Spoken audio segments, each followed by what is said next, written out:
Hello everybody, we're moving on to game number 4 of Bobby Fischer's 60 memorable games, and for this video specifically, we're going to be doing something a little different. I highlighted 5 key moments within this game, and we're going to be pausing at each one of those moments as we go through the entire game, and I'm going to give you a chance to try these critical moments out for yourself and see if you can play the correct continuation. And so I think you will appreciate that, and more importantly, your chess will appreciate that. So let's jump straight into this game. This is a really tactic-filled game, which is why I'm doing this key moments, because I think there's a lot of nice strategical and very sharp tactical ideas that we can go ahead and reflect on. So let me know, by the way, down below what you think of this new idea for this series, where I'm going to kind of pause in certain areas, give you a chance, and maybe you can, in the comment section below, also comment what you thought of these key moments. Were they hard? How many you got correct? And things of this nature. So I'm already going through the opening stage. The opening is not usually something I comment much on because these are just basically theoretical moves. There's not much strategy necessarily, but there is one moment that I can actually just reflect on right here.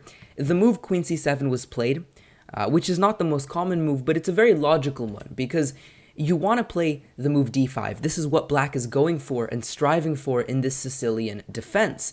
Once you play d5, if you can play it successfully, you've more or less equalized because you're threatening to go d4 and you're getting great play. However, if you go d5 too early, prematurely, well, unfortunately, after all of these trades here, the real issue is that rook d1 comes. This bishop has to move, and white seizes control over the d-file. What black did instead was very genius. They played the move queen c7 much more slowly, and the point is that now if white wants to control the d-file, which they do, it will cost them a lot more. They're not just going to be handed this d-file, they're going to have to play this very awkward move queen e1 and then rook d1, and that's exactly what happened. And by doing so, essentially black won some time in order to basically develop some of these pieces. So it's a nice concept here, not letting your opponent get what they want, not giving them any files, but making them work for it, and specifically making them spend time on it. And because black successfully played this opening and this move queen c7 specifically, they managed to launch an attack because, again, white had to spend some tempo here, and black is already better. Notice also there is this idea of going b4, which would put some severe pressure on this pawn on c2, and that explains this next move, rook d2, simply defending over this pawn. And in this position, knight b6. Black continues to grab the initiative, playing energetically, potentially knight c4 is coming. Queen f2 was played, and black defended with rook b8, and this I think is already a slight mistake because you allow white to trade, and again, as I mentioned, black is already better, so white trading into a more peaceful position is something that they're very much looking forward to do. And so better, instead of defending the knight, was to use it. Knight c4 here, absolutely. There's already some really big issues that white has to solve here. They have to really take. And here I would say is the first key moment. So white just took the knight, and the question is simple. What do you recapture with? Do you take with the bishop, with the queen, or with the pawn? Pause the video and reflect on this one for a little bit. Here is my reasoning. So taking with the queen does not make too much sense because the queen, as Daniel Naroditsky often says, is a supporting actress. You don't really want to get it so far into white's position. It could definitely become a huge liability. And also, it's already at a very good square. It's a very nice defensive role and supporting role. This bishop is not. And so if you were going to take with the piece, this bishop is much better.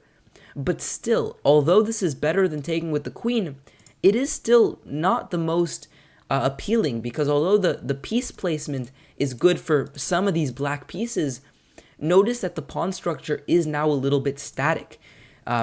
This idea of going a5, a4 is not so threatening, and it takes a couple of moves. This idea of going d5 is hard to play, and so you're better, but it's more of a static advantage. A better way to go about this position is to take with the pawn, and now you immediately get an initiative. This is a much more dynamic move because you're immediately getting play, and that becomes abundantly clear when you look at the best continuation. Funnily enough, the engine shows that knight a1 is best here. The knight has to retreat, and c1 I think is the clear option for most people at first glance, but the point is that after knight a1, we're continuing with the punch. Rook b8, and if the knight was on c1, you really can't defend this pawn. Notice if you push, we can just take because the knight here on c3 is hanging. And so you had to play knight a1 in order to allow yourself to play rook b1 here, but such a sad position this is turning out to be for white. They've retreated, undeveloped their pieces here. This is really good for black. And so this is kind of what I was talking about. You get an immediate initiative and edge when you take with this pawn, a much more dynamic position rather than a static advantage of having a very improved piece. So those are the sort of considerations that I would think about when making that decision. Regardless, let's proceed.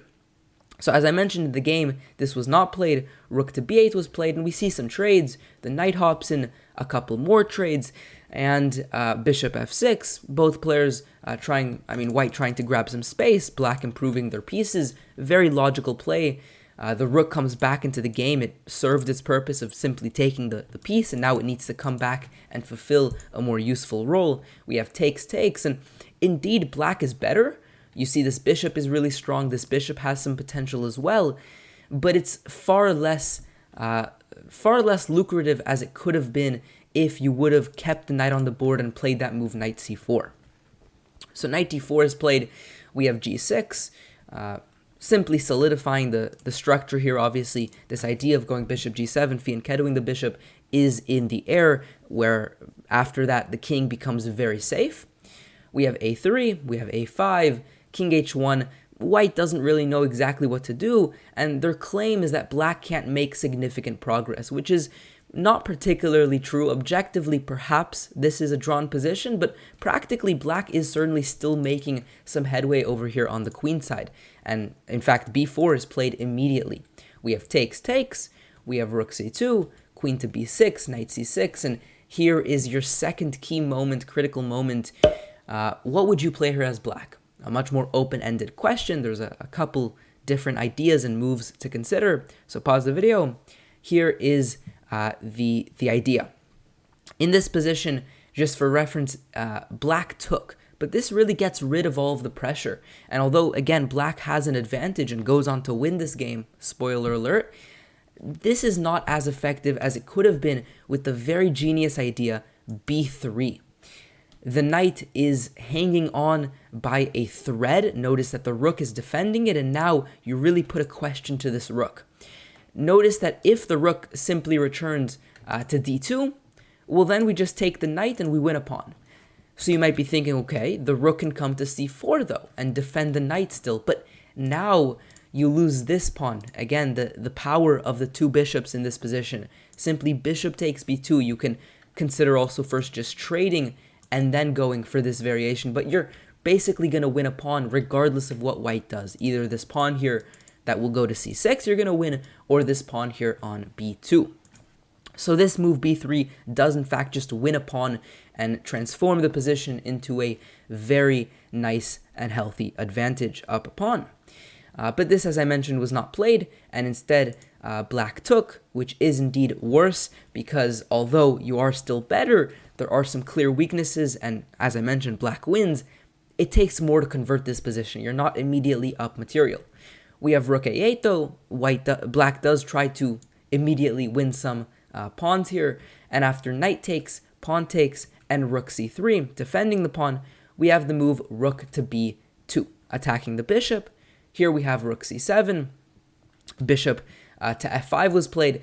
Notice that an endgame like this is not actually winning for black, and this is for a couple of reasons. First of all of the pawns are on one side of the board, which does tend to be a bit more drawish. It leads to more drawish tendencies, and additionally, these two rooks are active, this pawn is close to promotion, so all of these factors combined do allow white to draw even down the pawn.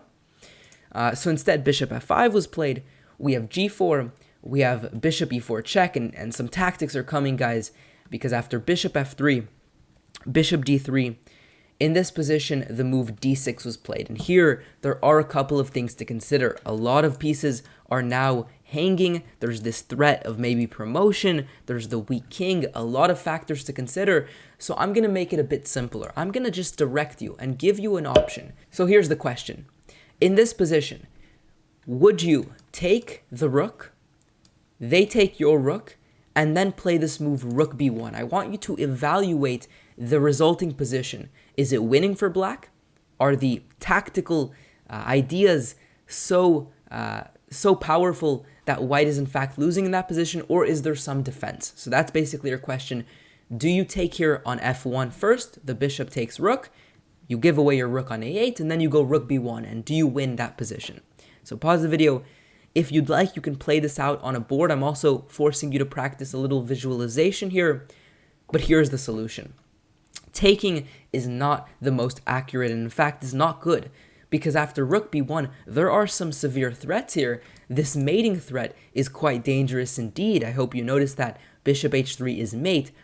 But the thing is, that's basically the only threat. And after king g1 getting away from that checkmate, your bishop unfortunately has no useful discovery. Both this pawn and the rook are on dark squares, very unfortunate, and this bishop here, well, you can't access it. g2, they just take, and you can't come and attack the bishop because it's so far in the corner.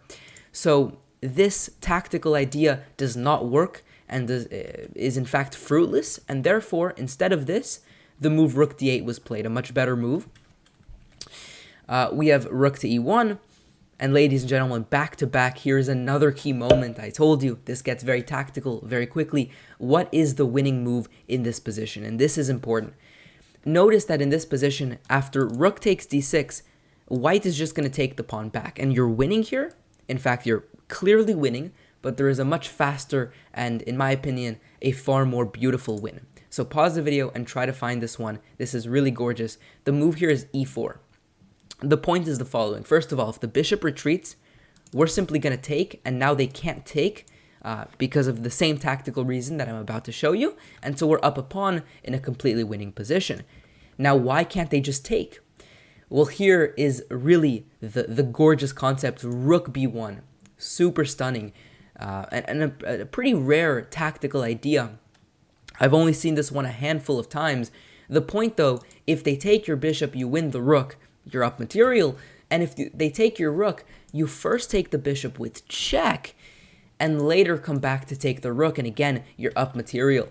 So a nice little tactical sequence there, which would be completely winning. So e4 was a missed opportunity here by Fischer, but rook takes d6, as I mentioned, is winning enough. So rook d6, rook takes, we have rook f6, we have rook e3, and ladies and gentlemen, your final moment, the final key moment in this position, what do you play? What's the winning move here? Pause the video for some more time. The move is rook f3. And after rook takes, bishop e4. Hopefully you saw this one. And the point is, not only are you pinning the rook, but the key is that after they either take on f7, or I guess they could also go to c3 to defend the rook, you now have rook f2, and this is the key. You add another attacker to this pin, which is what you're supposed to do with pins, and unfortunately, you're simply going to win this, and in the end, be up a bishop. Now, in the game, rook f8 check, king g7, and white resigned here, because again, after something like king g1, we're simply going to take, and we're going to be up, if they exchange, up a bishop. Now, there are cases where they could try to swing the rook over and defend this pawn and try to promote. They couldn't do it here, but for example, suppose rook f7 was played, king h6, and here, let's say that king to g1 was played, they could try something like this to defend the pawn and get some counterplay, but it does not suffice here, not at all. This king is still exposed, this king is really active, it can pick off the pawn, and there is a long journey still for this pawn. In worst case, after you make a huge mess in this king side, win this pawn and attack the king, you can even just sack your bishop for this final pawn and win that resulting position. So hopefully you guys enjoyed this video. Let me know, this is the key Did you guys enjoy this concept of having these critical moments that I ask you to pause? I hopefully made this video a bit more interactive and fun for you guys, while also making you think critically about these games rather than just watching passively. So let me know down below your score, how many you got out of 5, and also what you think of the concept in general. Thank you for watching, and I'll see you guys next time. Peace out.